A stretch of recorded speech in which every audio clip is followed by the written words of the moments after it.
Yes, sir. Clear, sir. Yes. Okay. Thank you, sir. Okay. Thanks for coming, sir. Thank you. Yeah. Thank you. Thanks for the invite. Thank you, sir. Saru, ma'am. Yes, sir. Yes, ma'am. Continue. Good evening, everyone. Now it's time for the next session. It's my privilege to introduce our resource person, Dr. Gopinath sir. Dr. Gopinath sir holds doctorate in Control Engineering and Automation from the Indian Institute of Technology, Delhi. He currently serves as the head of ADAS, an autonomous driving practice at the Automotive Center of Excellence, UST International Private Limited. With over 2 decades of industrial and academic research experience, Dr. Gopinath sir has held key positions at leading organizations, including Tata Elxsi Bangalore, Robert Bosch Engineering and Business Solutions Limited Bangalore, Vestas Technology R&D Chennai, ABB Global Industries and Services Limited Corporate Research Bangalore, Applied Research International Private Limited New Delhi. Dr. Gopinath sir is a certified Scrum Master and has contributed significantly as a quality reviewer for internal quality reviews, ISO and CMMI level 3/4 audit preparations. He has demonstrated leadership in initiating and developing COPS for software application development and smart grid initiatives. Dr. Gopinath sir research spans a diverse range of cutting-edge areas, including software-defined vehicles, advanced driver assistance systems, autonomous driving, vision perception and automotive controls, renewable energy, learning control and signal processing, intelligent control and machine learning, energy auditing efficiency and process optimization. He published over 25 research papers in international journals and conference proceedings. He is an inventor of 5 patents filed across India, Europe, and United States. He is an active reviewer for prestigious international journals, including those published by IEEE, Elsevier, and InterScience. Dr. Gopinath sir's extensive expertise and contributions continue to drive innovation and excellence in the automotive and energy domains. Now, I request Dr. Gopinath sir to share his insights on smart vehicles and AI, bridging the gap between automation and sustainability. Sir, over to you, sir.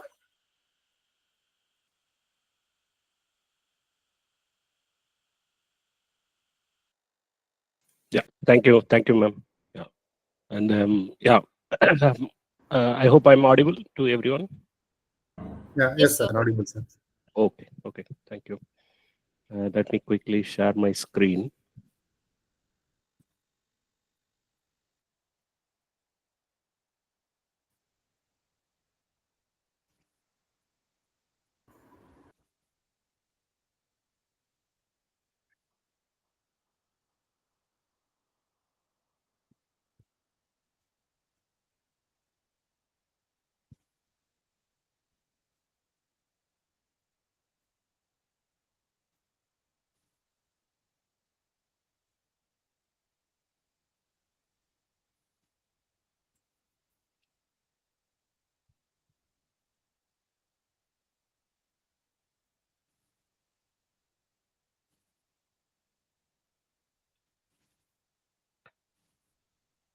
Sir, is it visible? Yeah, visible, sir. Yes, sir. The presentation is visible? Visible, sir. Yes, sir. Okay. Right. Yeah, good afternoon, everyone. And first of all, I would like to thank the organizers to inviting me for this online FDP program on the theme of emerging trends in optimal design of electric vehicles and hydrogen fuel vehicles for the sustainable future. So under this particular theme, what I wanted to actually convey to this all the audience here is the topic which is on the smart vehicles and the AI, and how this is actually bridging the overall automation and sustainability perspective, more covering the topic of EV at same time, how the artificial intelligence themes can be applicable on the electric vehicle segment, even be it in hydrogen vehicle also, we can apply the similar kind of a concepts over that, right? So I kept my overall presentations with these different bullets as the contents. So first we'll talk about what are the different definitions on the smart vehicle perspective, and then getting into the different key aspects of the smart vehicles. Then we'll touch upon the autonomous levels or automation levels, we call it as per the Society of Automotive Engineers. Then getting into the vehicle applications, then how we can able to realize what is the role of artificial intelligence in realization of these smart vehicles. Then we'll also touch upon some of the application domains. And I have kept very specifically some of the use cases very pertinent to the electric vehicles, as well as on the connected segment, as well as on the autonomous vehicles, right? So we have some of the videos. Hopefully I'll not bore the audience with the full lectures here. So let's begin with this particular slide, right? Where what is the meaning of a smart vehicle, right? Since the title is more on the smart vehicles and the AI, and how we are going to bridge the gap of the automation as well as the sustainability perspective, right? So even if it is considered as an electric vehicle or a hydrogen fuel vehicle, whatever may be, or maybe even if it is a petrol or a diesel engines, right? If you could see that there are so many different kind of features which are right now, maybe some of them might not be available in your vehicle. Hopefully you have some the two-wheeler or maybe the four-wheeler vehicles, right? So in this particular picture, I have kept it as a car, but it could be any two-wheeler or any four-wheeler. So in general, it is a smart vehicle, right? If I wanted to call it as. So there are so many different kind of functionalities that we are talking about here. So let us assume there is an instrument cluster, there is an interior lighting. These are all some of the turn signals. Then there is a navigation system. Then there is ideal start-stop, then throttle control, power steering. These are all the very basic controls which are available in our normal day-to-day vehicles, which we use, right? Now, each and every features will have its own electronic device, and analog controls will be placed as a separate component, right? Then what is the meaning of a smart vehicle? How I can bring that smart vehicle into this, right? Or smartness into these vehicles, right? So it means obviously I need to advance this vehicle with certain new or advanced digital as well as the AI capabilities that I need to bring into this vehicle. Obviously, I will not be able to enable without the use of sensors as well as the heavy computing systems. And then there are connectivity features that also I need to bring into this particular vehicle in order to make a vehicle as a smart. As an analogy, I have kept us, I think some of the experts are talking about a smart car is a smartphone on wheels, right? Nowadays, everyone, you have your mobile phone, and many of you are calling that as a smartphone, where the smartphone has its own battery and it has its own apps and then connectivity aspects or the different sensors like a camera, and then it has a GPS, IMU. There are so many, even like if you're walking, you will be able to measure your steps, how many steps that you have done on a day, right? So all these different kind of measurements or the data analytics that is possible by using this mobiles. That is why we call them as a smartphones. Now, how I can bring in all the smartness that I have in a smartphone into the vehicle, and hence I'm calling a smart car as a smartphone on vehicles or wheels, right? So in general, as a definition for a smart vehicle, it goes in a way that a smart vehicle is an automobile or automotive vehicle which is equipped with an advanced digital and AI technologies, sensors, and it has a connectivity features, so that what I wanted to bring in this particular vehicle is an enhanced safety. At the same time, I will also try to give a less burden to the driver with an automation features, as well as when you drive such a vehicle, you will get a very good experience. So that's the user experience that I will bring into these vehicles. Now, how I can be able to bring in all these elements of these advanced digital and AI technologies, then what kind of a sensor that I need to bring in this particular vehicle, and how can I bring the connectivity aspects, right? So those are all the things that we will be discussing in this particular session. And hence, the smartness of the vehicle, which has been broadly categorized as a 3 different sense. One, it has to sense as the way how the human being sensing, and it has to process the sensor information, and then it has to act intelligently with respect to its environment. Suppose if in a road or in a intersection where this particular vehicle is moving, and as a human, if you drive this vehicle, you know that your eyes are actually looking into this entire environment. So if I wanted to bring that vision related intelligence into this vehicle, obviously I need to replace the human eyes by some cameras. That means I need to place those cameras in the vehicle so that I can bring in the vision intelligence into these vehicles, so that I can satisfy the first category, which is sense. Then once you have the image input information coming from different cameras, what else that I need to do? I need to process those images. It means if there is a pedestrian who is crossing the road, or whether the signal is in red or green, or if there is a lane changing kind of a scenario, whether there is a lane is available or not in the road, whether there is a pedestrian crossing, then I need to adaptively reduce the vehicle speed, or even it can bring into a speed 0. So those are all the things which is actually considered as a processing of this sensor information, and then acting intelligently by controlling the steering or the accelerator or the brake of this particular vehicle. So with this preemption, I'll move on to the next slide, which is basically on the key aspects. When I talk about a smart vehicle, right, there are 4 line items that I have mentioned here, which are the very key aspects which needs to be there in the vehicle. Suppose you have a mobile phone which doesn't have any connectivity, so it is useless, right? Obviously, you need to have a connectivity. So that's the prime factor where a vehicle can connect to the other vehicles, and hence a connectivity and exchange of the data between one vehicle to the another, or one system to the another, is a first key aspect of the smartness.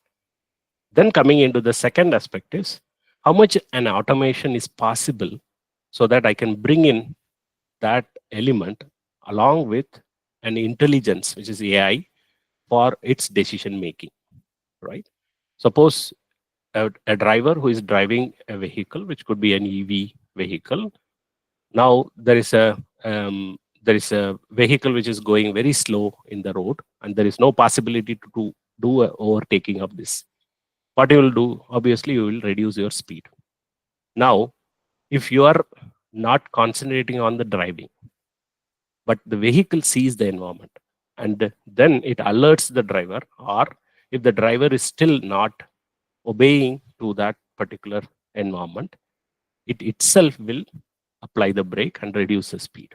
That is what we call it as the automation, which we bring into these vehicles as a smartness.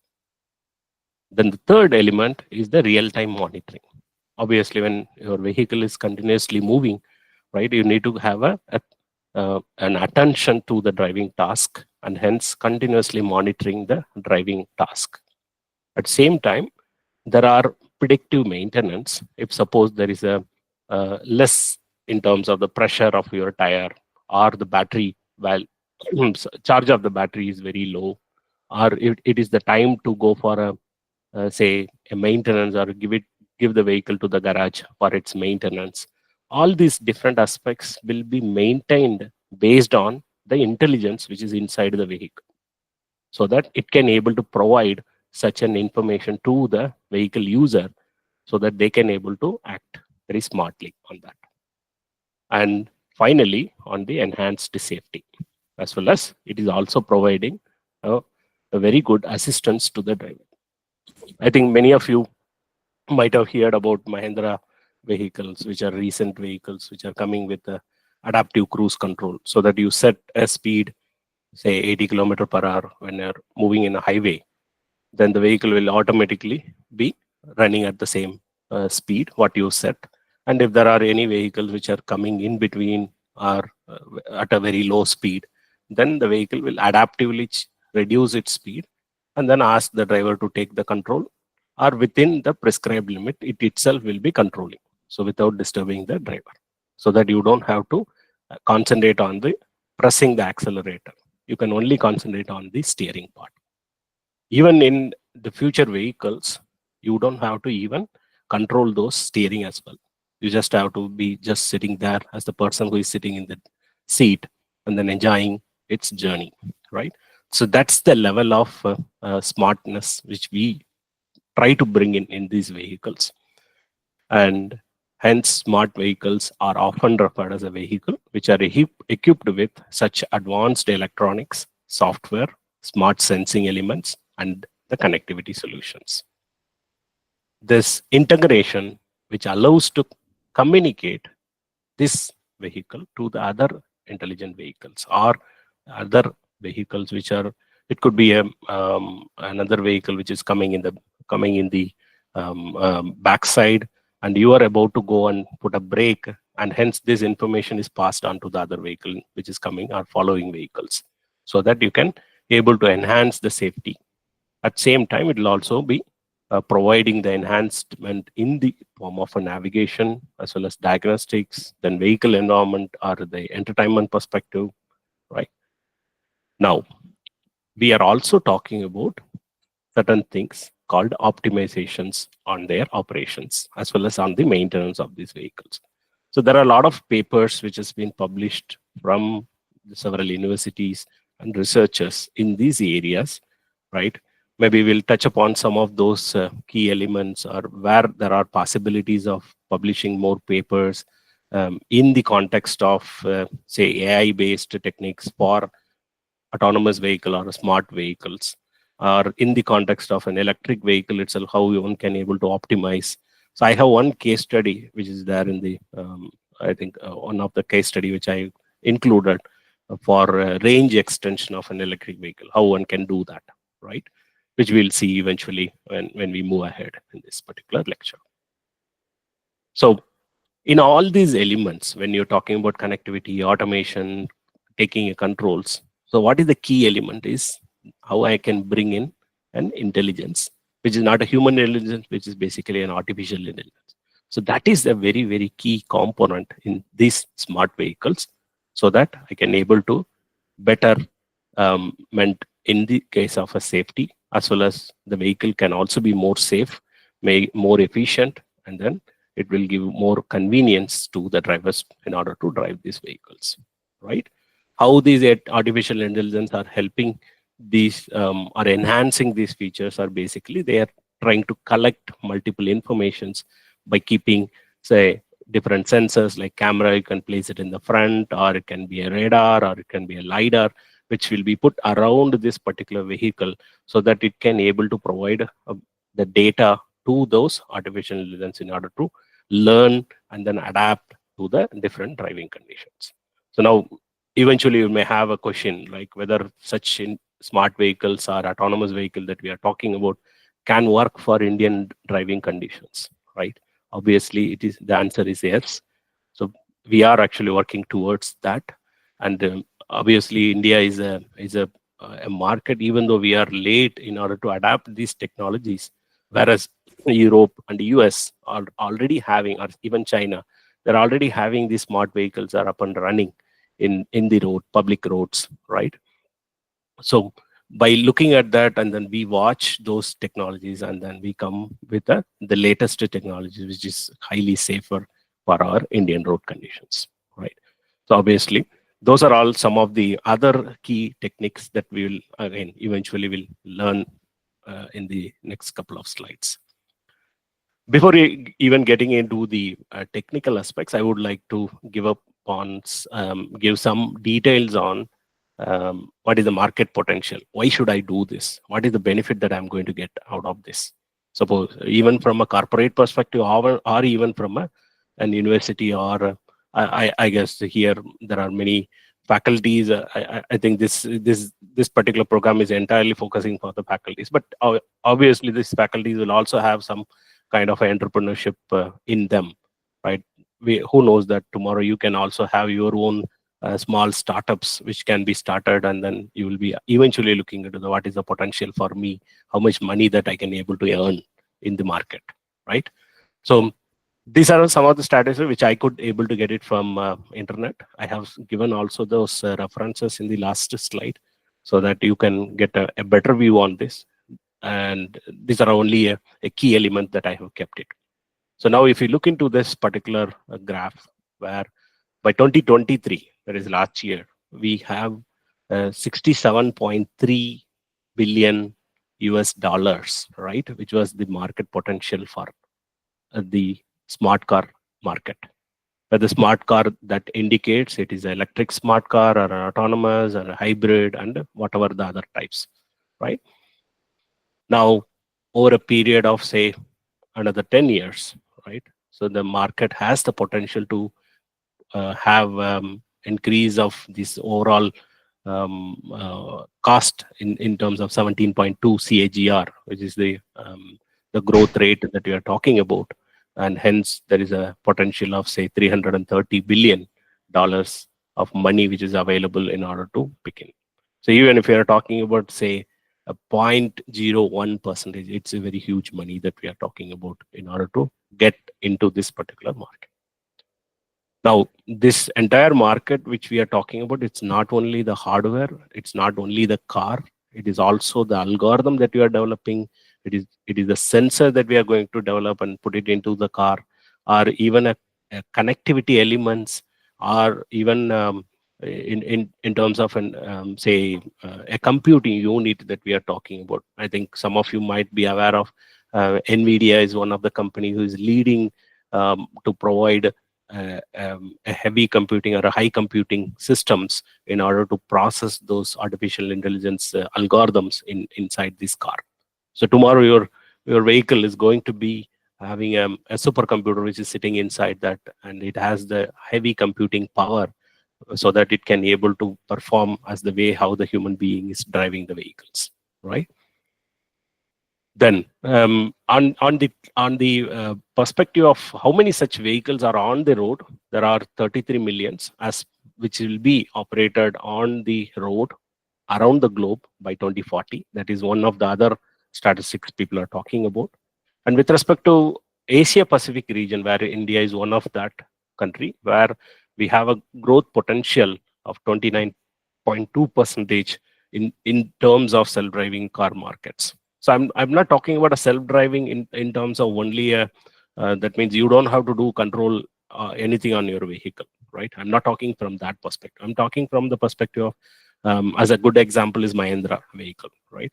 You have the feature when you drive from your home to say to one city to another city, and you will obviously getting into a highway. It's not necessary that you have to keep concentrating on the driving for all the hours in the highway, whereas you can put it into an auto mode as the way how the Tesla vehicles are having those kind of features. You put it into a self-driving mode or auto mode, which is available in the say aircrafts like the flights that we travel, right? So once the takeoff is done, the pilot will keep the flight in an autopilot mode, and then they will only monitor that vehicle. It's a similar way or the similar kind of a technologies, which is what they are bringing into these elements, so that we can make the vehicles to be more smart. Now, on the aspect of the AI perspective, also I have a statistics which has been placed over here. So eventually artificial intelligence techniques also, which is getting implemented on the global market or the automotive market, which is also eventually increasing, which is close to around say about 4 to 5%, close to around 4 to 4.5% of the market volume which is available when we are only talking about AI for automotive sector. And the down below 3 statistics which are available from, which I recently got it from a 2024 paper, one of the researcher from US, they have published this. How many such kind of a publications has come and then published in different journals like IEEE, MPDI, MDPI, and then SAE journals, right?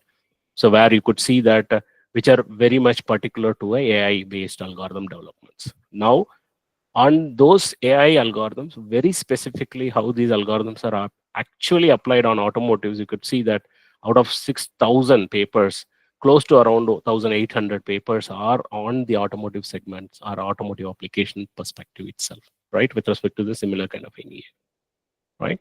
And then you have the Science Direct journals, which is having more than say 40, 45 or close to around 50,000 papers, right?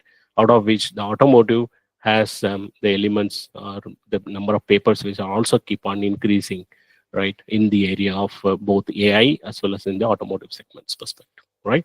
So what these statistics indicate that it is the right time that we can get into such kind of a research on the AI as well as on the smart vehicles, apply it in the automotive segments. So you have a lot of possibilities and a lot of good research opportunities which are available. That's what I wanted to bring in this particular slide, right?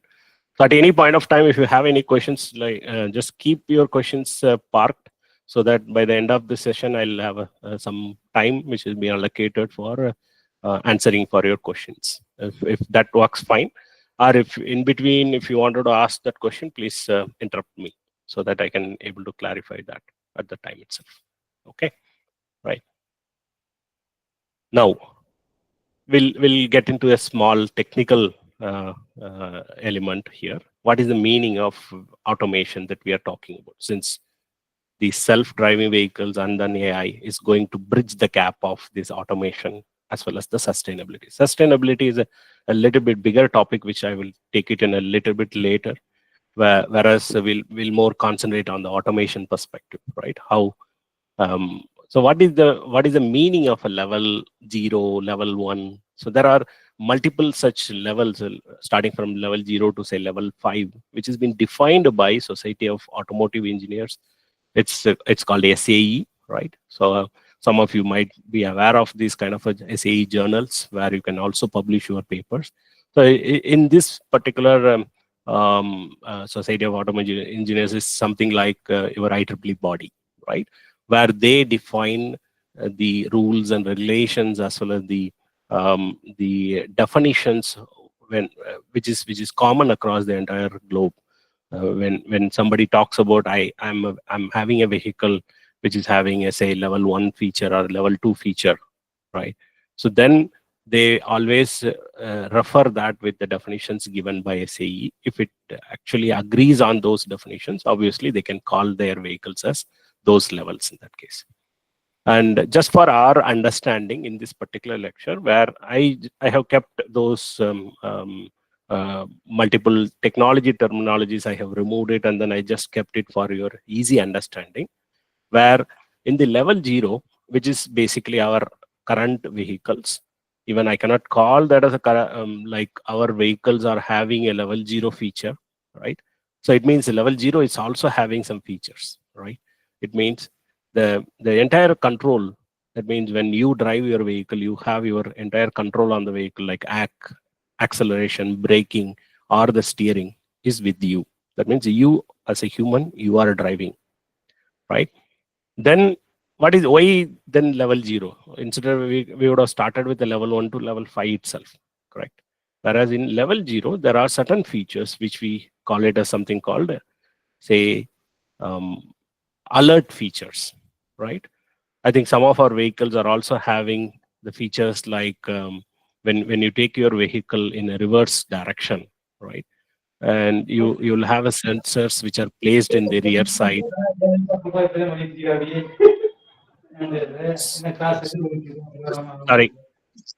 Sorry, some participant. Hello. There is a disturbance in the participant side. Can you actually keep mute in your mics, please? Yeah. Yes, sir. Mute. Sorry, sir. Thank you. Right. So so in those cases, you will have them. The alert will be provided, or some kind of a beep sound will be provided to your vehicle, so that you will understand that there is an obstacle in the backside, right? So that is one of the feature which is available in the level 0 vehicles. Whereas the level 0 vehicle, which doesn't provide any kind of automations in terms of controlling the act, brake, and steers. Okay. Now, if I wanted to bring in one level of automation with something called acceleration or braking or only steering, right? So then that is called level 1 automation. Any one of the control will be provided. Either it will do only act and brake for you. Suddenly somebody who has actually crossed that road and then you need to put some kind of a braking, and it will continuously monitor the road and then it will put a brake even if you miss the brakes. Or something like adaptive cruise, as I mentioned in my earlier slide, that you have adaptive cruise control, which is where you set the speed in your vehicle and the vehicle will continuously move in the same speed, right? So that you can just take your legs off from your accelerator pedal or the brake pedal. You only concentrate on the steering, right? That is why it's called say legs off from the accelerator pedal. So that you have one level of control will be available. Now, when I wanted to give both steering as well as the act brake control to the vehicle, so that the driver will only continuously monitoring the driving. You cannot vacate your driving seat, right? But you have to be continuously watching. If there is any problem in these devices or in these controls, immediately it will give an alarm or it will give an alert to the driver, take back your control. Then these kind of vehicles, which are, we call it as the level 2 features or level 2 vehicles, right? So the vehicles which is having, suppose if I'm going in a particular lane and then I want to keep the vehicle in the same lane, then you don't have to do any kind of a steering. Once you lock your vehicle within that lane, the vehicle will keep maintaining the same lane with the same speed, so that you can just peacefully take a rest, not by doing any kind of a steering or act and brake. Now, these kind of vehicles, we could able to see that which are now getting into our Indian roads. There are so many such vehicles which is having a level 2 ADAS features. Even in their advertisement also you can see that. So that is the kind of a smartness that they are bringing into their vehicles. Now, where we are going towards the level 3, where the other world is actually moving towards, is a level 3 things, where it is called a partial. Maybe there is an R missing here and there is a small spelling mistake, where the drivers are still continuously watching this. But what you do is you keep your vehicle in a partial autonomy mode, right? So that you don't have to keep doing a gear change and then change your like act and brakes. It's even though it is a level 2, but at the same time, on a very specific note, something like Tesla's autopilot mode, like highway autopilot. These are all good examples of the level 3, so that a little bit more level of autonomous or automation, which we are bringing in from level 2 to level 3 in these cases, right? Where a level 4 and a level 5, I don't want the driver to be sitting in the driver's seat. You can go and vacate your driving seat, or this driver can actually sleep in the level 4, as well as in the level 5 you don't have any driver seat or not even a steering or a brake pedals. So I have good examples, as well as there are real vehicles which are on the roads and which are even available in nowadays which are up and running in the US roads or European. So we can see that how these level 4 and level 5 vehicles are actually performing as a robotaxi kind of a vehicles. Okay, right. So with this level of understanding, now how the AI is actually penetrating into this, how I can bring in more level of smartness that I can get into this vehicles, so that it can assist the driver, at the same time it will give you an enhanced safety into these vehicles, right? So as a definition, self-driving vehicles have to perceive the entire environment by using a different kind of a sensors like camera, radar, and lidars, which will be placed in the vehicles, so that these sensor informations will be processed by a software. Again, these softwares, we call it as a perception software or a control software or even sensor fusion software or a decision-making software, where each and every software's AI is actually penetrating in the development of these softwares. So that very good example is object detection, right? So you have a camera which is placed in the front of this vehicle, and then the camera will see what is there in the front of the vehicle when the vehicle is moving, and then it will now tell that there is a auto, there is a pedestrian crossing, there is a two-wheeler guy moving, there is a traffic sign. All these informations will be provided by the camera and the associated processor itself, so that will be providing an intelligence to the driver or to the another control software, so that the vehicle will take care of the corresponding decisions, whether I need to do a lane change or I need to stop my vehicle, whether it could be an emergency braking. Everything is can be possible by using these self-driving vehicles, right? And that's what we say, that they employ advanced software modules to process the sensor data and then decide on the driving decision, whether I need to take a right turn, left turn, or going straight, and then plan the vehicle path as well as the motion in the sense in terms of vehicle speed and heading perspective. And it finally control the act and brake and steering based on the decisions, so that it can able to maneuver the vehicle in a different features like lane keeping, lane changing, and cruise controls. I wanted to give you a little bit glimpse about different kind of sensors which are getting implemented in the vehicles nowadays, right? You could see that there is a camera module, which could be a monocular camera, or there could be two cameras which is placed in a strategic way. So they can able to provide the depth information called the stereo cameras. And then there are radars which are actually implemented in the vehicles. The down below is the one which I'm talking about, is the radar. So that you can able to use this radar for a short range or a medium range or a long range detections.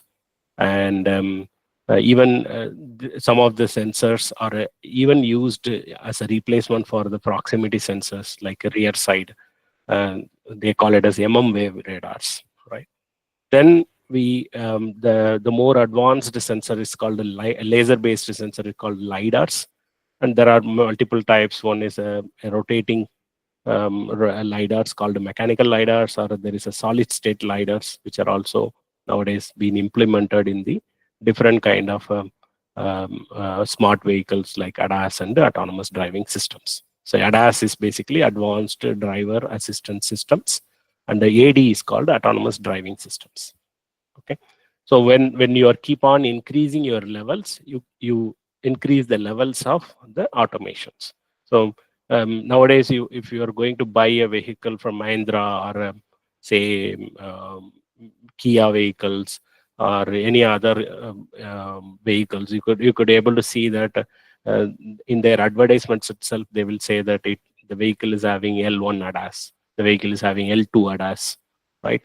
So you can see those features, where these features are actually employed by using these kind of sensors which is placed in your vehicles, right?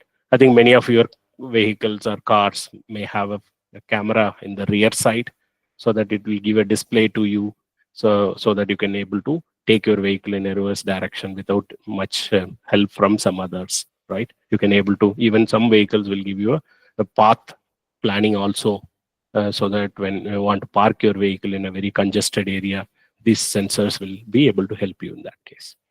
So other than these perception sensors, there are ultrasonic sensors, there are GPS, there are GNSS systems, then there is a inertial measurement units are used, there are wheel speed sensings, and the steering angle sensors are used. So why we are talking about all these different sensors? Obviously, when you want to implement artificial intelligence based techniques into these vehicles, obviously these are all the sensors who is going to provide the data for those algorithms, right?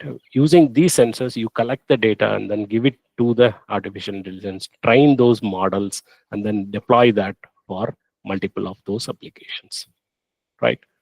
So these are all some of the vehicles which are actually been doing this kind of autonomous driving initiatives. in Europe as well as in US public roads. So you could see that there is this Cruise is a vehicle from General Motors, GM. So they have a LiDARs which is placed in the top, and there are cameras placed in the vehicles, and there are radars in these vehicles, right?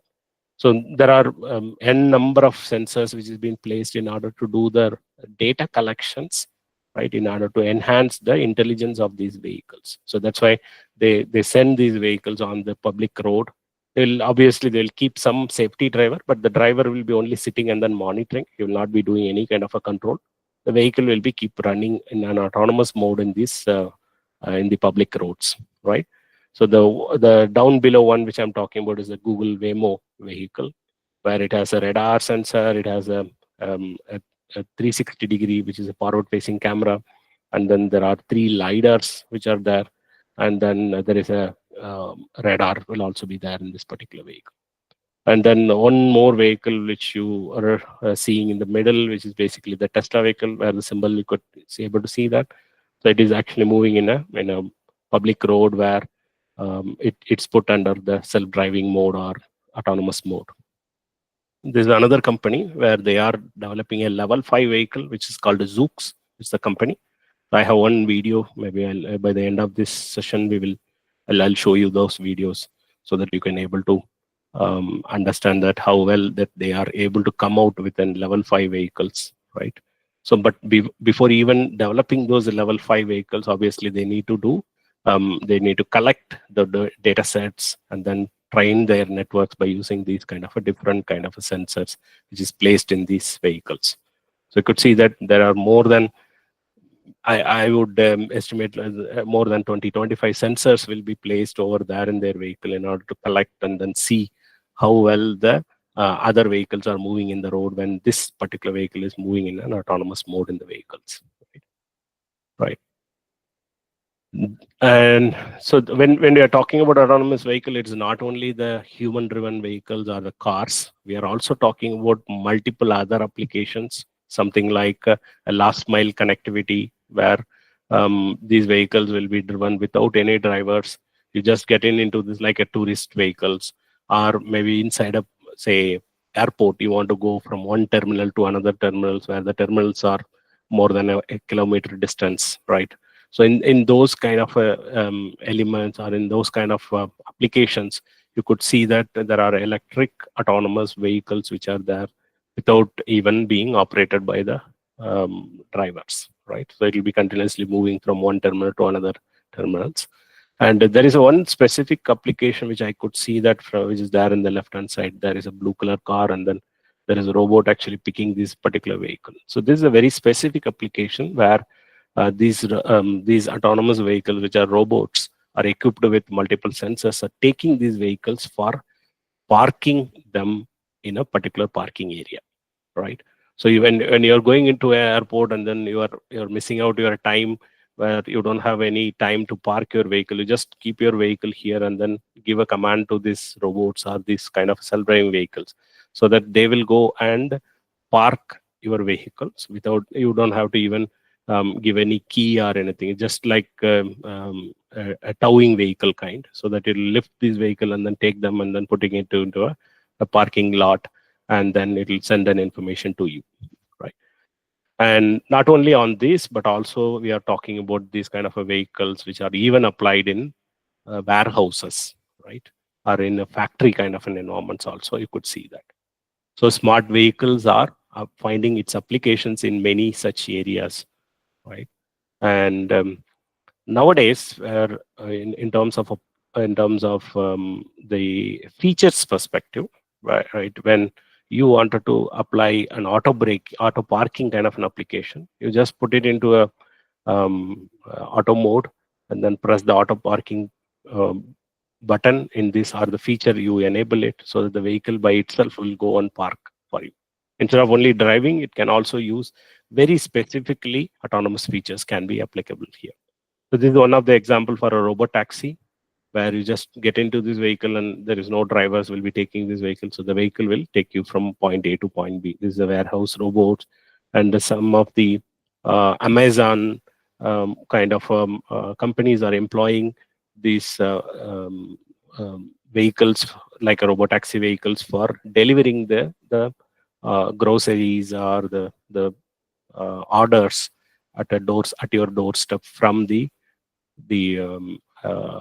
shops, right? So when you order that, there is no person will be required for you to deliver this thing, right? Where this particular vehicle will come to your place by taking your orders, so that you can go and pick them. Now, talking about the commercial vehicle, also there are autonomous vehicle application. You could see that these vehicles are used in mining areas. Some of the vehicles are used in the autonomous and agriculture, which is autonomous tractors. So where you could see these smart vehicles are finding their applications in it, right? Now,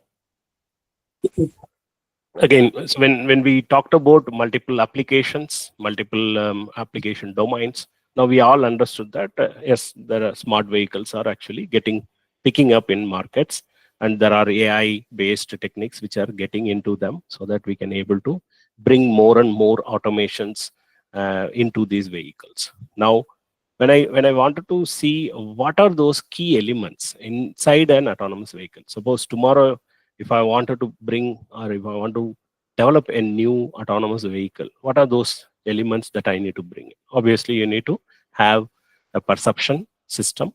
A perception system is nothing but the way how a human is perceiving the entire world by using his eyes and then his air or different others sensing informations. The vehicle will also get the environment information. That is what we call it as a perception system. Once you get the perception system, we also need to know that where exactly you are in the road. So there is a localization, which is also need. And then where you want to go from a point A to point B, obviously you need a map level informations. And then you need to keep on tracking that.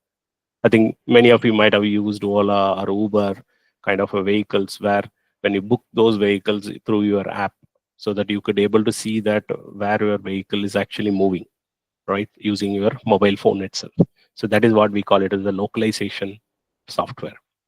Then coming into the control perspective, once you perceive the informations where you are, then you need to now control the vehicle, either put brake or act or steer. So that's where the control algorithms will also be one of the other building block on the autonomous vehicle division. So with these three elements, it is sufficient? No. We also need to have a connectivity also, right? Because some of the informations may be available only by using the sensors placed in the vehicle, but there are much more information that you could able to get it from the other sensors or the data out of the vehicle as well, right?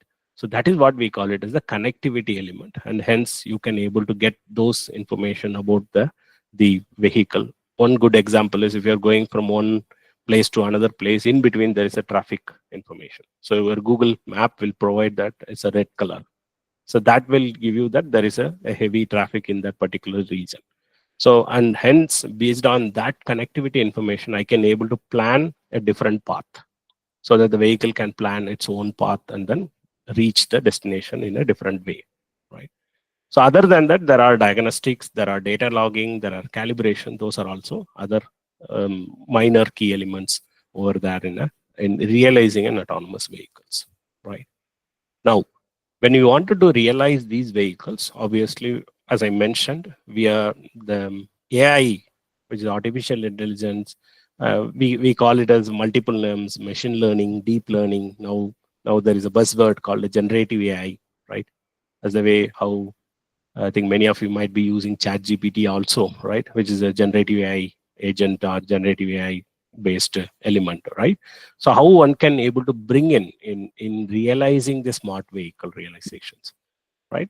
Again, there are multiple terminologies, which is AI, ML, DL, GAI, but each and every has its own differences, right? When you talk about AI, it just emulate the human behavior and make decisions, and it can able to do the route planning and a different kind of a maneuvering decisions. And when you're talking about machine learning, it learns the patterns of that data. So obviously you need to have a data, and then based on those data, you try to learn or try to adapt that or train the model so that it can do a classification or a prediction of those values, right?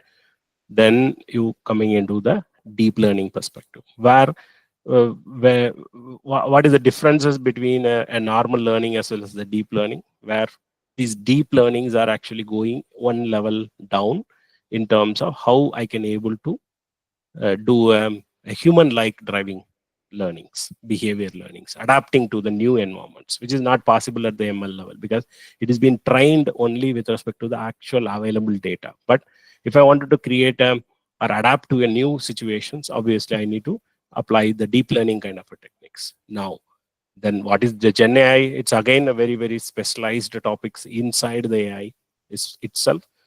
It can be able to like understand more from the perspective of say natural language processing, like the way if I wanted to communicate to my car, hey, can you switch on the AC, or can you reduce the air conditioning, or can you reduce the volume of my music system. So the way how you interact, like the way you interact with Alexa, right, so that you can talk those things as a speech or a text and communicate to the vehicle, so that the vehicle will try to behave for that. So which is not possible at the deep learning side, whereas the generative AI, which is the framework which will be allowing us to do these things. So at each and every level that we are trying to bring in the AI element in realizing the smart vehicle. That's what I wanted to bring in these things. But if you want to talk about the entire AI and Gen AI levels, obviously it will be a session which needs to be put for at least a week time, so that I could able to talk on those elements. But here I'm just concising all these things very specifically on the smart vehicles perspective. And this is also one of the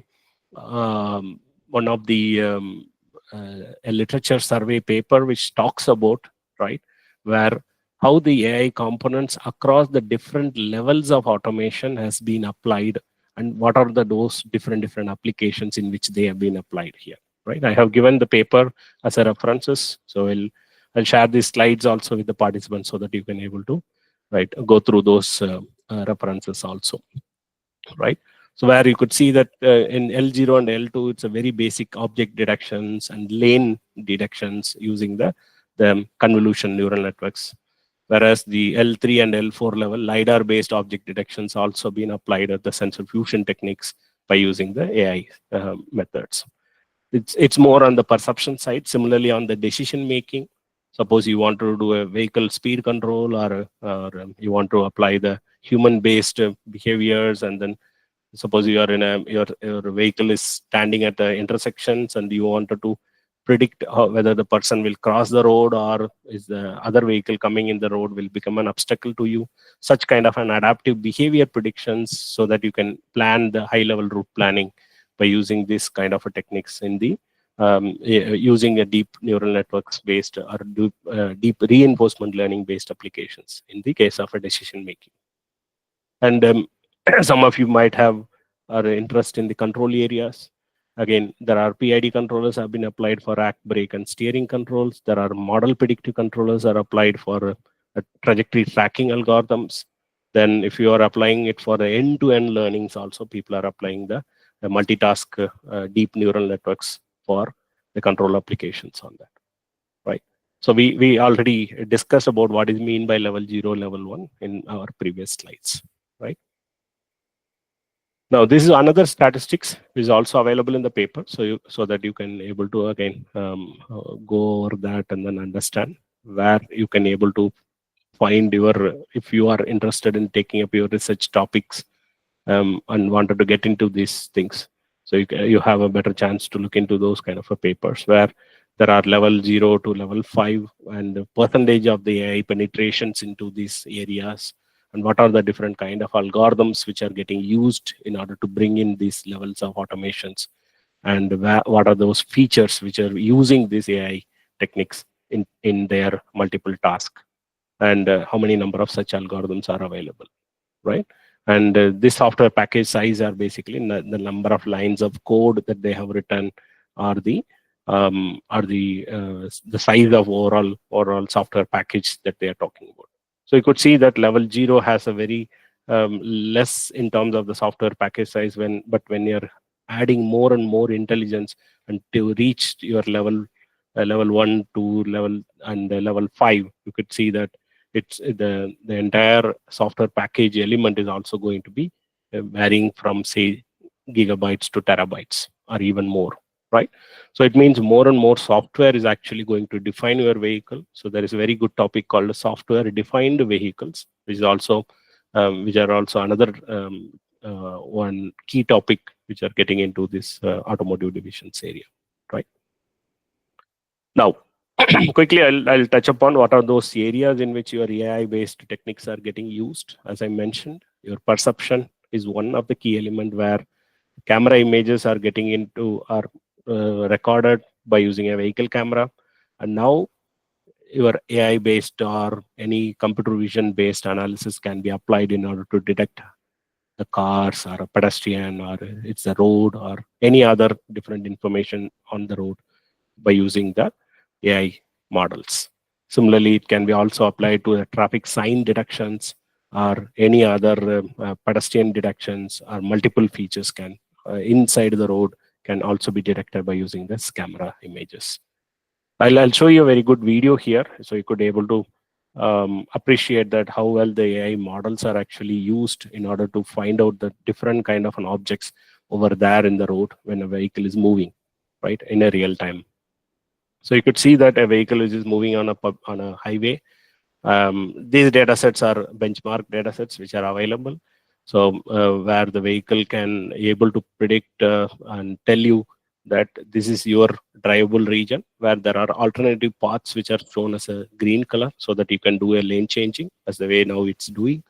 Now on the other lanes, is there any other vehicles are moving? It's detecting there is a car, there is a truck, and there is a traffic sign.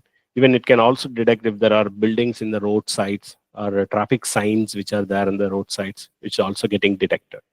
As well as it is also detecting the boundaries of inside the road, so that you don't get into an extreme ends. It will start giving a warning, or maybe it will try to control by itself those kind of steering control inside the vehicle. So that so this is one example that I'm talking about. Likewise, there are many such good examples of AI is getting employed or deployed in the vehicles, so that they can bring in more and more smartness into the vehicles. And that's why we are calling them as a smart vehicle or autonomous vehicles, right? Which is AI powered vehicles in that case. Okay. Now, I'll move on to the another one. So the previous example is more on the perception side. And this particular example in which the vehicle has to be put onto a particular speed. So we have set the speed as say 50 or 50 kilometer per hour. So that we do that in a simulation environment before even taking that to a vehicle. So this kind of simulators are also available as open source simulators. One can able to download that and then try to use. You can also develop your own algorithms and then test how well your algorithms are performing in this particular case. So here the 50 kilometer per hour is the velocity which has been kept for this vehicle, and hence the vehicle is keep moving at the same speed. Suppose if it is getting into an environment where suddenly if it sees that there is a vehicle which is in the front having a lesser speed, right? Let me see that whether that scenario is here. I guess it should be. Let me see that. Okay, or otherwise if you're actually getting into a turning, right, where obviously you may need to reduce your speed. So the vehicle will automatically try to reduce its speed, so that otherwise it will go overshoot this particular curvature, right?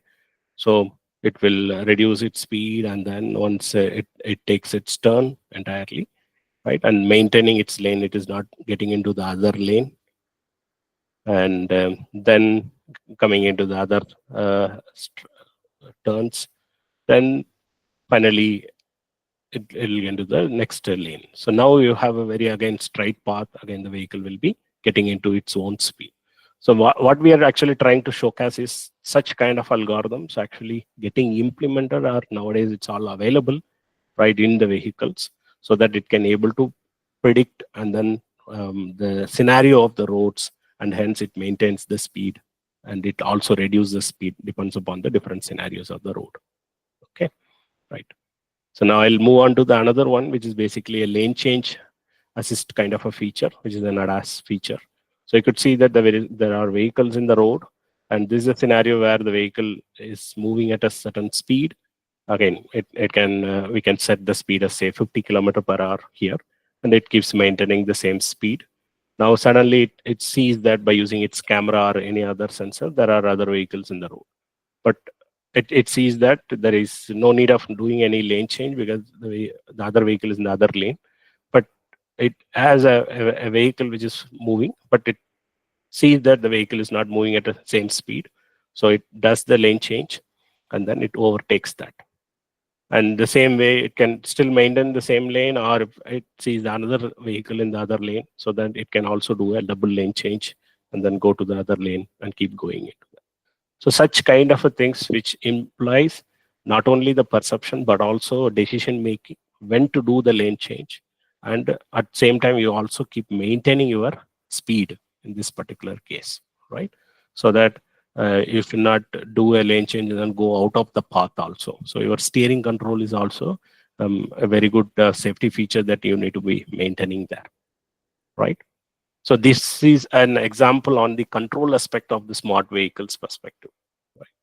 And this one is a overall where a vehicle is moving and then in a public road, and this overlays are providing the pathway that how the vehicle has to go, so that the navigation kind of help can also be provided by the algorithms, so that it will also do the detection of the objects, but also it will give the drivable region for these vehicles, so that this will be the next step to apply these navigation systems to the vehicle controls, right? So if we have our own vehicles having such kind of a features, will be helping us to do that kind of a planning, will bring in more and more intelligence into that.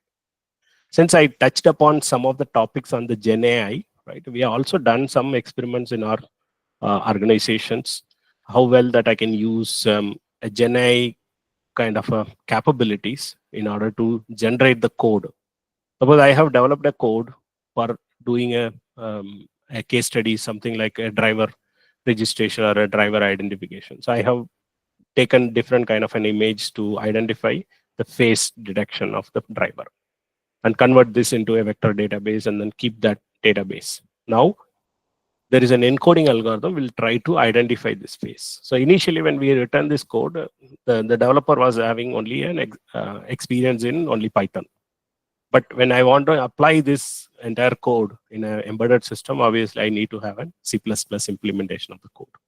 So that's where what we have done is we provided the Python code into the framework, right? So that the Gen AI framework, which is using a LLM, which is large language models, it's similar like your ChatGPT, right?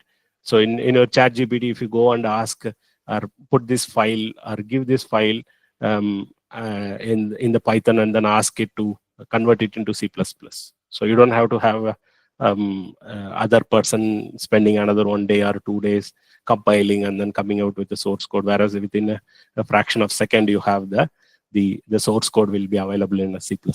So in that particular case, your effort in conversion of this particular code, it's only a case study, small case study I'm talking about, but it is bringing in more and more effort reductions, and hence optimized code one can be able to produce by using such kind of a Gen AI based techniques. Now, what is the key element that we need to take away from this slide is people are actually working on developing such kind of a models, right? Now, I'm not talking about algorithm, I'm talking about the models, which is neural network models and its architectures. So when you're using a ChatGPT, don't be just to stop that you are only a user of a ChatGPT, right? Get into what kind of a models which are actually employed inside the ChatGPT, because it's a Gen AI model, right? It's a neural network model which can understand your text and then throw the corresponding outputs to you. There are vision models, which are also another example which I'm talking about. They call it as a like vision foundation model, right? They are also getting nowadays popular so that you not only provide say text as an input to the ChatGPT, you also provide certain images, right? And then try to understand from the image what the image is talking about. Something like giving an example here. There is a pedestrian who is crossing. This is the scenario. Now, once this particular image has been provided as an input to the model, so that it tries to come out with saying that more like a prompt engineering. It will say that there is an actor at this particular position, and this is the lane and this crosswalk, and where the particular vehicle is there. That means your vehicle, ego vehicle, right? And if you are moving, what is your speed and what is your heading? Then providing this information, or there is a prompt engineering models also available to get the information from the image, so that it will give now that input to the large language models like ChatGPT. Now, ChatGPT will understand based on the context in which road that you are driving, whether it's a public road, whether it's a highway, whether it's in India or any abroad, right? Or suppose in US, there are different states, and which each and every state has their own traffic rules, right? So such kind of informations are already available as a traffic rules and examples for the large language model, so that it will check those contexts with respect to these prompts, and then finally it will tell you what you should be doing. That means it tries to give that information to the vehicle by itself, so that the decision that you need to take is a brake. And what is the reason for that that you should brake? It means you should first give the way to the pedestrian to cross the road when he is at the crosswalks, because they have the highest priority to cross the road, not the way how we are doing it in Indian driving conditions. We always wanted to fear our pedestrians by over speeding and then giving a honking on all these things, which is not possible in the other disciplined driving conditions in other countries. But over a period, we'll also be learning, or we'll also be able to make such kind of rules, right? If pedestrian who is keep standing in the road, add a rule here, honk your horn in your vehicle, so that the other person will understand that. So that can also be added as a decision, and hence you try to make sure that you're passing in the same road. So such kind of adaptabilities for region-specific driving conditions are also nowadays possible, and hence we can quickly adapt those kind of AI-based autonomous driving techniques even for our any other driving conditions like Indian road conditions as well in that case, right? So the takeaway from here is such models like vision foundation models, multimodal foundation models, which are also nowadays getting popular in the research community. So if anybody interested, you can able to take up these topics in order to get into publish your work in those areas, right? Since I touched upon the perception side as well as the multiple sensors, I need to talk about what is sensor fusion also. What is the meaning of sensor fusion in the sense, like you have multiple sensors, which I talked about, like camera, there is a radar, there is a LiDAR, right? And all of them are placed in some or other regions in the vehicle. In certain cases, there could be a possibility that a camera can also see the same object as well as the radar or a LiDAR can also see the same objects. So in that case, and there should be an algorithm which should tell that both the sensors have seen the same objects, so that you will get a unified value, right? In order to get the more and more accurate and precision of that detection perspective. So that's where the sensor fusion is also another key area in the smart vehicles perspective. And there are AI-based techniques that are also getting into this, right? In order to provide multiple such applications, sensor fusion becomes a key element in this area. Again, there are multiple ways to do the sensor fusion. Either you do the sensor fusion at the image level, or at the object level, or even at the track levels, track-to-track fusion levels also. There are different types of sensor fusions are available in this case. There are benchmark data sets. If somebody who is interested in taking up your research in this area, there are data sets. Don't worry that I don't have any data, I don't have a car to take that data. So such data sets are also available. It's easy to download, and it also have a benchmarks. It also have a say references which are available. you can use it for your own algorithms and test your algorithm, how well they are performing, what is their performance, right? So such data sets like Kitty, NewScenes, if you Google it or if you ask ChatGPT itself, will throw you. There are such number of data sets are available nowadays in the internet, right?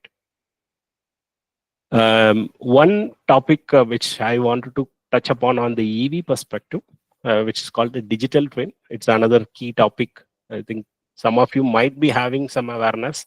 For you, it might be a repetition, but for some of them who is not having that idea, maybe you can get some knowledge on this thing. What we try to bring in here in this digital twins, digital twin in the sense like you have a real vehicle.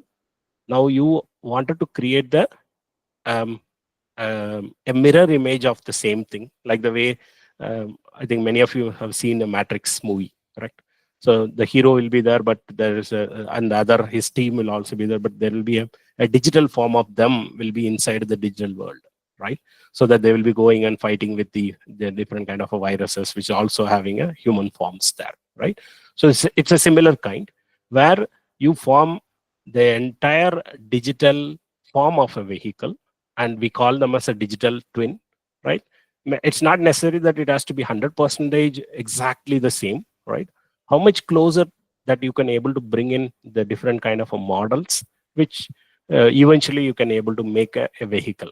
Like, so you might have seen if you have some experience, you know how to bring a spring damper system in a MATLAB, or how I can create a RLC circuit in MATLAB. It's a similar way how I can create a vehicle model in a digital environment, so that you have a digital twin is ready for either as a subsystem or as a whole car.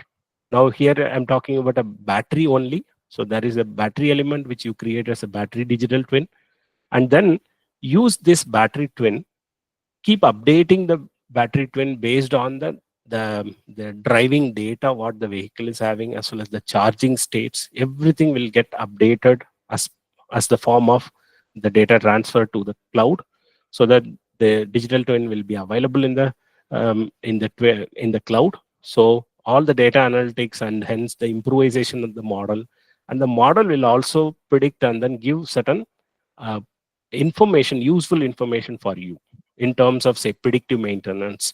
In this particular example, I'm talking about a range prediction. Then what is the meaning of a range prediction is, suppose you have a EV vehicle and you have only 10% or 20% of your charging which is remaining, and you are having your air conditioning system is on, and there are multiple other say music system is on when you are driving.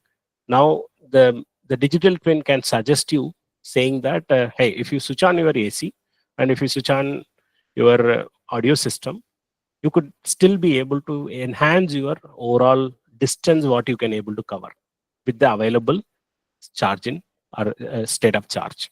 This is one example I'm talking about. So that with respect to your state of charge, how much distance that you could able to cover, where you can still extend your range by using such kind of a digital twin application. But again, a digital twin application has many different applications.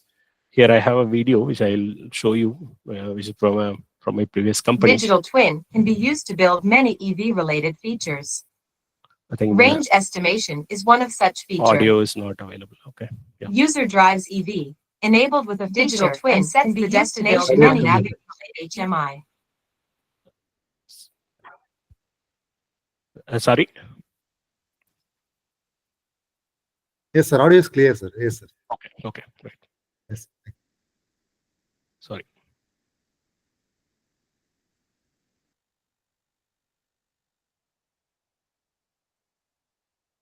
Digital twin can be used to build many EV-related features. Range estimation is one of such feature.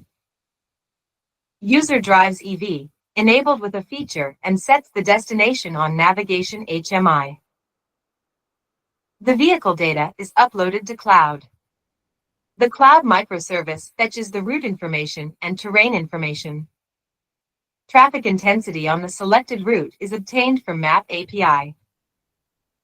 Weather information is fetched from Open Weather Services. Results from range estimation feature are displayed in HMI. These results helps user to evaluate whether destination can be reached with the available charge under current traffic and weather conditions. A dashboard is used as a web or mobile application to display the output of range estimation model. It displays the variation of estimated parameters along the entire course of journey for user reference. The user selects a recommended route and drives along. Vehicle HMI is updated in real time using LAT, long coordinates of electric vehicle. The dashboard is updated in real time to compare behavior of actual vehicle with parameters predicted by range estimation model. Digital twin re-estimates range for every 10 kilometers or every 15 minutes, whichever is earliest. If road congestion occurs, change in AC settings, change in weather forecast, increase or decrease in number of passengers, deviation between actual and predicted SOC above acceptable levels. Yep. Dashboard shows the locations where re-estimation happened for user reference.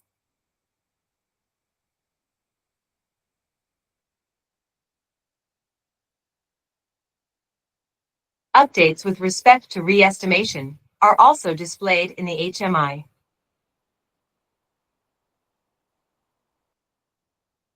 Thanks for watching. So that's one of the application which we call it as a, say, range estimation perspective, as well as for the range extensions perspective. But there could be many other possible use cases like anomaly detection, temperature of the battery estimations, driver, or if the driver is actually driving, what kind of a driving pattern that, so that you can able to classify or characterize the driving or driver's behavior. Then the charge of state, or which will be useful for understanding the remaining useful life of the battery, so that you can do the say diagnostics as well as the preventive maintenance of that, right? So those are all the possible use cases of this a very useful application called a digital twin for the electric vehicles. Again, you can also implement AI-based techniques because anyhow you're only dealing with the different data sets in this case, right? The world is moving to the future, having connected, autonomous, shared, and electric technologies, as you're all aware of that, which we have also talked about. So there are two different kind of OEMs in the world. One, traditional OEMs like Maruti, GM, BMW, Toyota, whereas there are new OEMs also getting into like Tesla, Zoox. So they, even though they come with late, but they are coming with the latest technologies, and hence they will be easily take a decision to adapt those technologies into their vehicle, and hence they become popular than the GM, BMW, and Toyota. But they take a calculative risk in those traditional OEM vehicles, right? So the ultimate key takeaway is basically the entire world is moving towards how well that I can bring in more and more connectivity to the vehicle in order to bring in more smartness, and how I can give more and more automations into the vehicle so that I can bring in autonomous levels, say level 2 or level 3 or level 4, 5.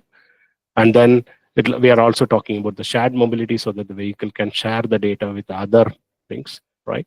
And then we are also talking about electrifications, not only on EV, but also on the other fuels-based vehicles, right? So now I'll show you some couple of videos, and with that I will try to close my session.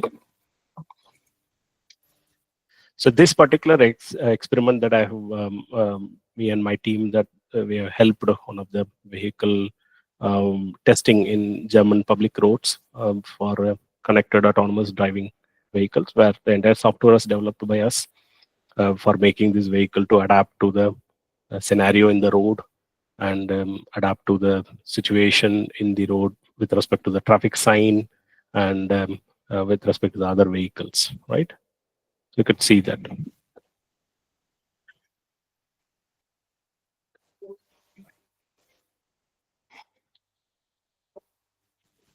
So this is a European consortium project where there's a traffic pole it has a traffic sign, as well as this traffic pole will pass on these traffic related informations to the surrounding of, say, about 1 kilometer to the vehicles. So all the vehicles which are coming in this 1 kilometer circle, they will get the information about the traffic informations, right? Whether the traffic light is red or green. There is no, as such, there is no, even though there is a traffic light, but the information will be passed on to that vehicle. So this is the first vehicle where you have a autonomous feature, where the vehicle get the information about the traffic sign, and the other vehicles will also be connected to each other so that they will also get the information about the way. So this says that the red signal is going to be there, going to be clear in next 10 seconds. So the vehicle will automatically plan its speed. It will reduce its speed so that it will wait for the time till when the traffic signal become green, so that it doesn't have to go over speed and then put a vehicle to a stop. Instead, it will go at an optimal speed in that lane, and all other vehicles will also go in the same area. This is one use case which we are talking about as a connected autonomous driving. Likewise, there could be many features possible in that way. So where we are actually inside the vehicle, and then we are testing, and then the entire vehicle is autonomously moving, right? So only the drivers are sitting for safety purpose.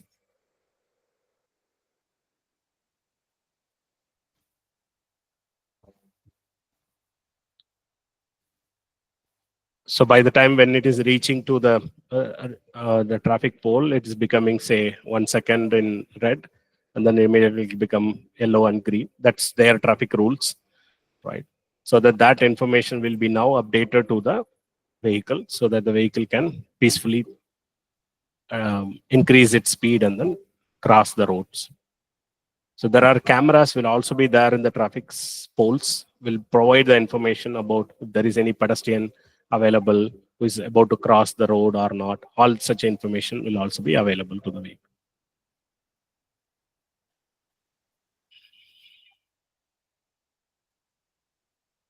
So once it crosses the traffic sign, then it will get out of the platooning mode, that means follower mode.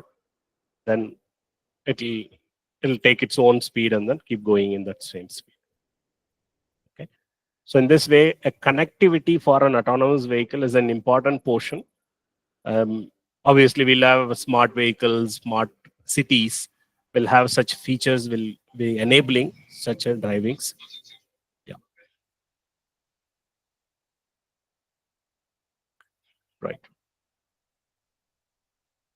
So now I'll give a quick overview on the autonomous vehicle, which is a level 5 vehicle. So you could see that.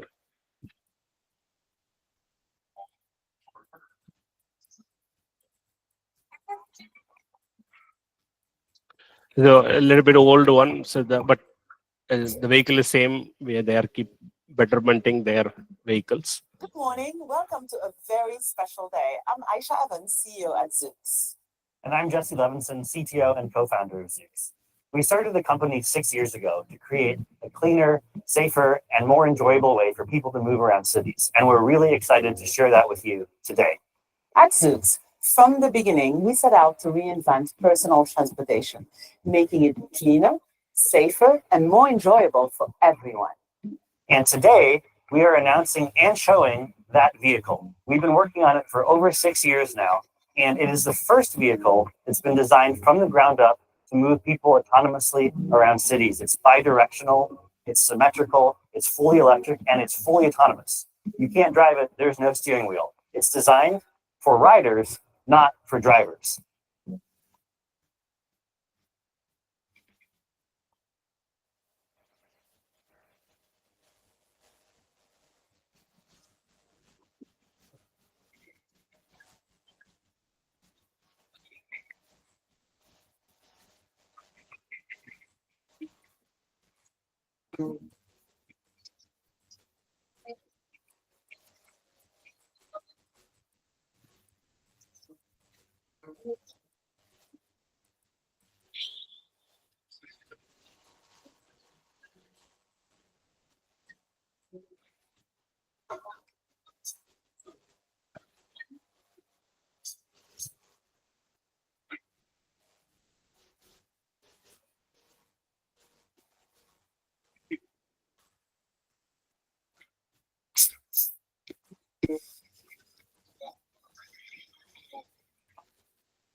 We believe that designing from the ground up is the right way to combine AI and a purpose-built vehicle that combine and make it easier to optimize to achieve the best results.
So you can observe that there are multiple sensors like LiDARs and then camera, as well as the radars are implemented in this particular vehicle, right?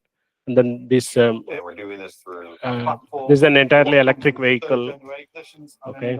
And then they are so they are building this particular vehicle in multiple batches in their factory, right? And then they do testing in a test track.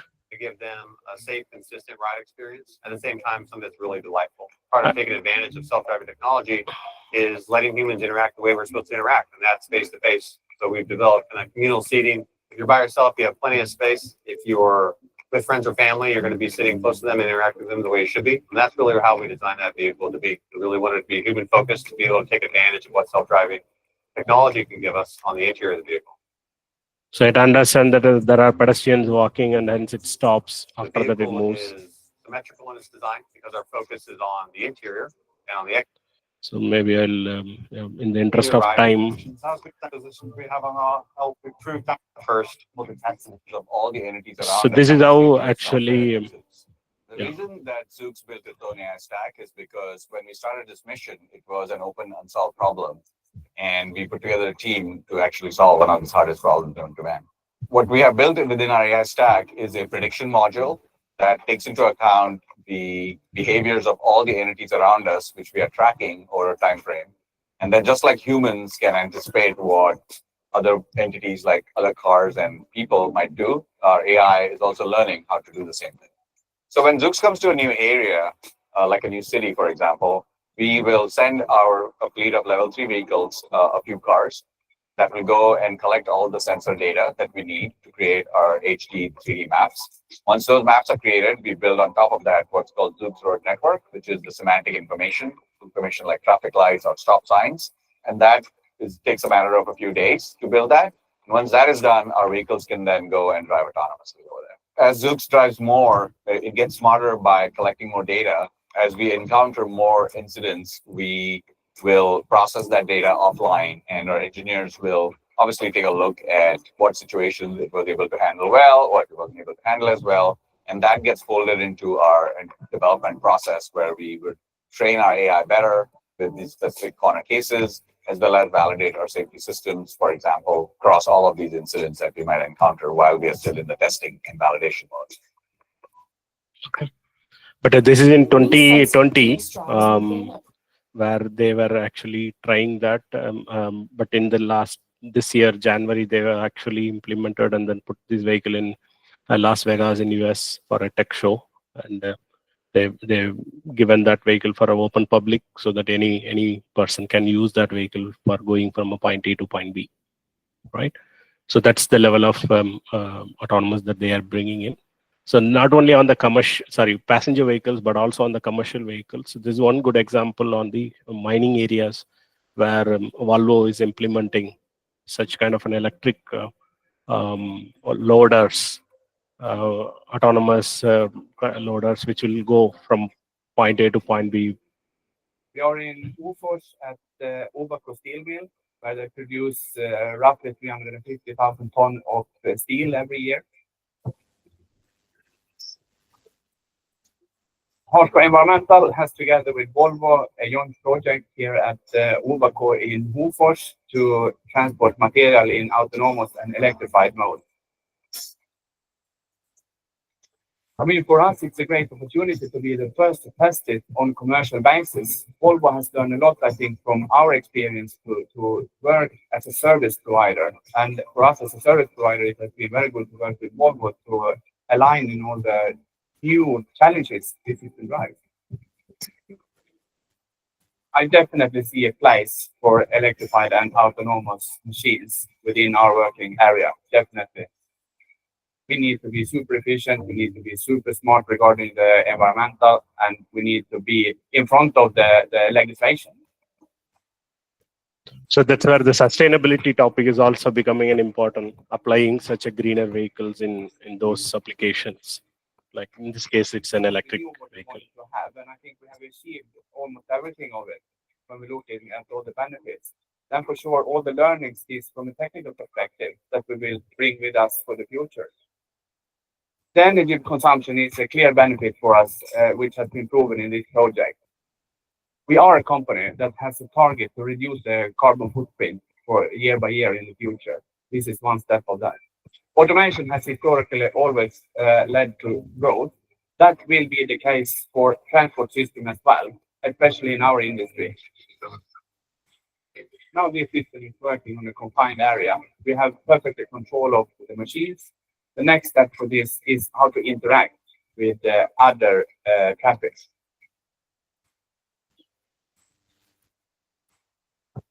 So now it's getting into a charging station so that automatically it will get charged also. We can see that the commercial system is working, and for sure it will be very interesting for the future to continue with this joint cooperation between Volvo and Harsco. I think we are very close to be able to scale it up, and it has proven the importance of having a close collaboration between the two parties. Yeah. By machines. Yeah. I think so. The other example is on this is one of the example on the fuel cells based, which I could able to get it mostly for port kind of an automations. So that moving containers.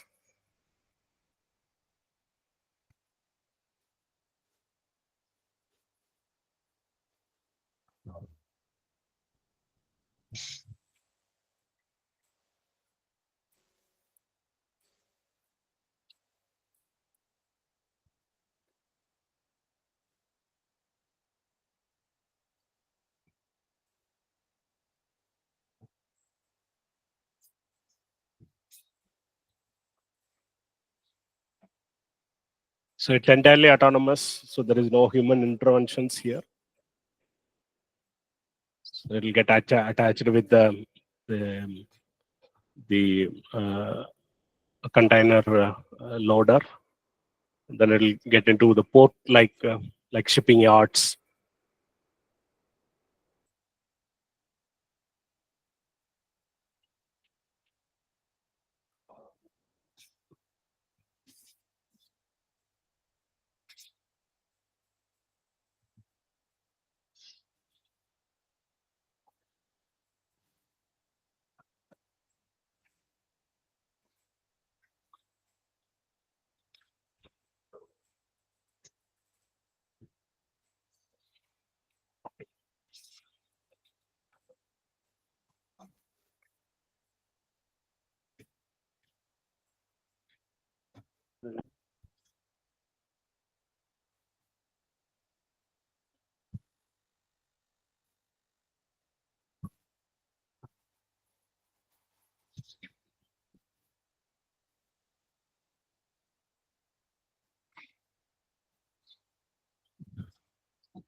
Yeah. And last and final video, which is on the robots, because we are nowadays talking about more and more EVs. Now, even at the parking areas, if I wanted to implement such kind of autonomous robots, you don't have to even go and do the plugin of these vehicles. You just mentioned that the robots to come and make sure that they charge your EV vehicles and the parking areas, where you don't have to wait and go and search for the EV points. So this is one of the company in China. They have implemented such solution where a user is coming and then parking his vehicle in a parking area, where you have a parking areas where it has such kind of robots have been implemented. So these robots will come along with the battery banks, and it will identify which particular vehicle which is in need of the batteries. So it will go and take that battery from the charging station, which is called deck, and it'll go near to the vehicle.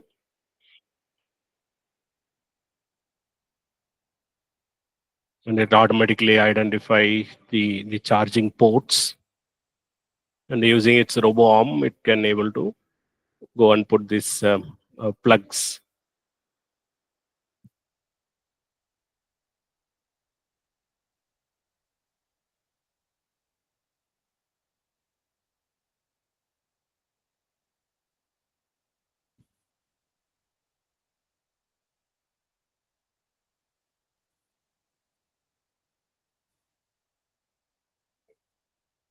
Once it kept for charging, so these vehicles can go and look for other operations. And you will, as a user, you will also be getting the information about once the vehicle is been fully charged. They will come and then they will take out these plugs from the vehicle, and then it will also send the information about how much the charges and all to the user, so that the user can directly pay that from their mobile apps.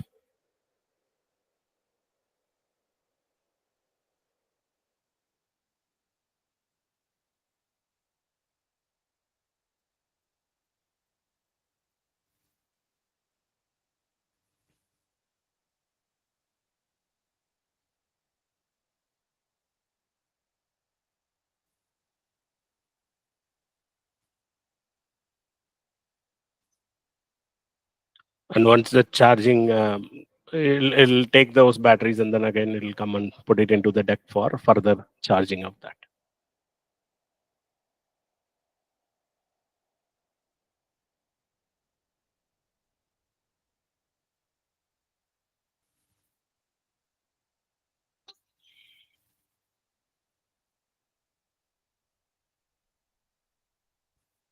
Okay, yeah. So I think with this, I'll stop my session. Even there is not necessary that it has to be only with the robo-arm. Even these vehicles can come here near to that, and then the driver can also help charging their vehicles. Okay. So these are some couple of references which I have kept it in the presentation, which I referred. With this, I'll maybe I'll stop here for any questions. So participants are requested to unmute and ask their questions.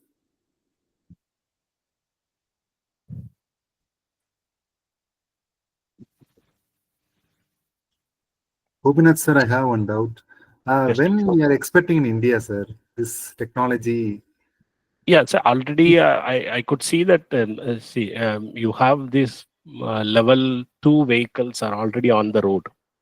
That's why I gave an example like Mahindra SUV vehicles, right? Then recent vehicles coming from Kia, and then MG Hectors. So these are all the vehicles which is having such kind of ADAS features, even Mercedes. But most of these vehicles are a little bit higher end vehicles. But we are also, even Tata vehicles are also nowadays coming with, so we are working closely with them, try to bring in some of these different features in the Tata vehicles as well. So you could see that maybe in very near future, in a couple of years, you will be able to see these features on the road. Okay. So whether it's need a separate track for autonomous vehicle or the existing track is enough to Not necessary. That is transportation. where, that is where we are trying to learn, or we are trying to understand the different kind of driving behaviors as well as the road conditions, and tuning these algorithms, and more AI will learn what kind of roads that we have in Indian road conditions. So they are adapting to the real time conditions, right? So the roads in California, it is very similar to our Indian roads, and people are able to make such kind of autonomous drivings or automations in their driving area, smart vehicles. Why not in India? It's really possible. Thank you. Karthik sir? Yes, sir. Yes, sir. Yes, sir. Thank you, Gopinath, sir. So it's Right. my honor to extend heartfelt vote of thanks on behalf of all present here today. We are truly privileged to have Gopinath sir share his expertise and a fascinating, evolving topic and a visualization of electric connected autonomous vehicles.